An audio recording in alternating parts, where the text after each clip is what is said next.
vamos a viajar a una época clave en la historia de España. Nos metemos de lleno en los tumultuosos años de la Segunda República, un tiempo que empezó con una ilusión tremenda, pero que, bueno, acabó desembocando en uno de los conflictos más duros y amargos de su historia. Y fijaos en esta portada de revista.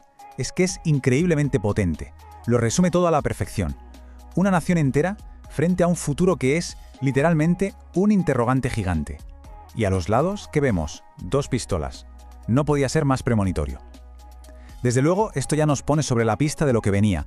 Muchísima incertidumbre y una violencia que poco a poco iba a más. Vale, pero para entender bien cómo nace la República, tenemos que rebobinar un poquito. Hay que ver qué es lo que había justo antes. Y la respuesta es una dictadura, la de Miguel Primo de Rivera. Pues mirad, entre 1923 y 1930, España estuvo bajo el mando de un dictador militar. Al principio se la llamó dictadura pactada. De hecho, tuvo algunos éxitos militares importantes, como el desembarco de Alhucemas. Pero claro, con el tiempo el régimen se fue desgastando, fue perdiendo apoyos y acabó convirtiéndose en lo que se conoció popularmente como la dicta blanda. Es un juego de palabras genial, ¿no? Una dictadura ya blanda, debilitada, que al final pues acabó perdiendo las riendas del poder. ¿Y quiénes sostenían a este régimen? Pues como os podéis imaginar, los poderes de siempre. Los pilares de la dictadura de Primo de Rivera eran las élites más tradicionales de España. La alta burguesía, el ejército, por supuesto, y los políticos más conservadores. A ver, para ser justos, la dictadura sí que impulsó cierto desarrollo económico. Se hicieron grandes obras públicas, se crearon monopolios estatales para intentar modernizar el país, pero todo eso no fue suficiente. Por debajo, la oposición social y política crecía y crecía, y el régimen fue incapaz de pararlo. Así que, con la caída del dictador, de repente se abre un vacío de poder enorme. ¿Y qué pasa entonces? Pues que el pueblo español tiene la oportunidad de hablar. Y lo hace, vaya si lo hace, en las elecciones municipales de abril de 1931.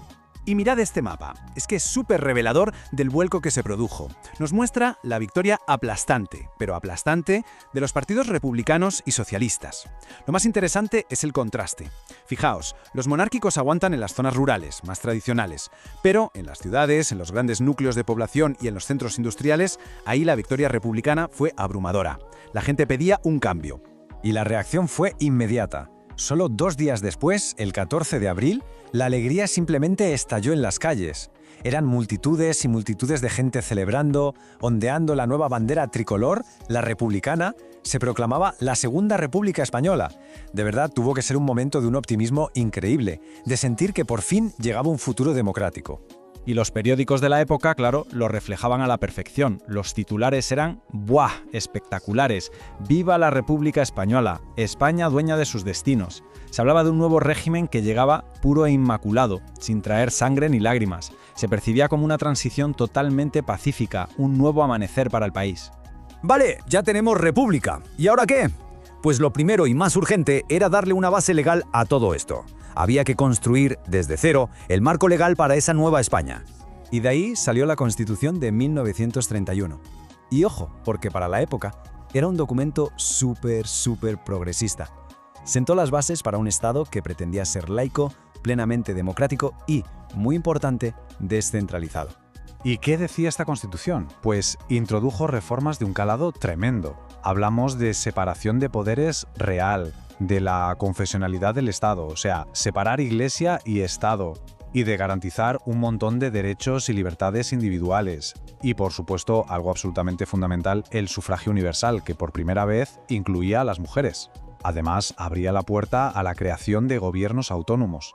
Pero claro, tantos cambios y tan profundos, pues no gustaron a todo el mundo. De hecho, lo que hicieron fue avivar las fracturas que ya existían en la sociedad española. Esa unidad y esa alegría del principio se esfumaron muy rápido. Y la política se fue polarizando hasta el extremo. Se crearon 2 grandes bloques, totalmente enfrentados. Las famosas 2 Españas. Por un lado, tenías al Frente Popular, que era una coalición de todos los partidos de izquierdas y que quería seguir adelante con las reformas. Y en el otro lado, Acción Popular, una confederación de partidos de derechas que lo que buscaba era justo lo contrario, frenar esas reformas y volver a los valores tradicionales. Sus lemas, como veis, no podían ser más directos. Es que solo hay que ver la propaganda de la época para entenderlo. Estos carteles nos muestran dos visiones de España que ya eran irreconciliables. La izquierda, por ejemplo, prometía la amnistía para los presos políticos. La derecha, en cambio, lanzaba mensajes de miedo, advirtiendo que el socialismo iba a destruir la economía. Al final, cada bando veía al otro como una amenaza mortal para su propia existencia. El mensaje de la derecha era clarísimo, y este cartel de Acción Popular lo resume bien. Se basaba en el miedo a una revolución, a una toma de poder comunista. El eslogan es brutal. Es un suicidio no votar contra la revolución. Más directo, imposible. Y mientras, en el otro lado, los carteles de la izquierda, como este del Partido Comunista, que formaba parte del Frente Popular, tiraban más por la justicia social. Apelaban a la emoción, pidiendo el voto para devolver a sus familias a los 30.000 presos. El enfoque era completamente distinto. Pues ya os imagináis el resultado de todo esto. Esta polarización tan bestia convirtió el país en un auténtico polvorín. La inestabilidad social era tremenda. Y esto se veía hasta en la calle. Los mítines políticos ya no eran solo discursos, empezaron a tener un aire cada vez más militarista. Veías a grupos uniformados desfilando, haciendo demostraciones de fuerza. El lenguaje de la política estaba dejando de ser el debate para convertirse en confrontación pura y dura. Y la propaganda era masiva. Vallas publicitarias gigantescas, como esta de la CEDA en Madrid, que dominaban por completo el paisaje. El mensaje era, inequívoco.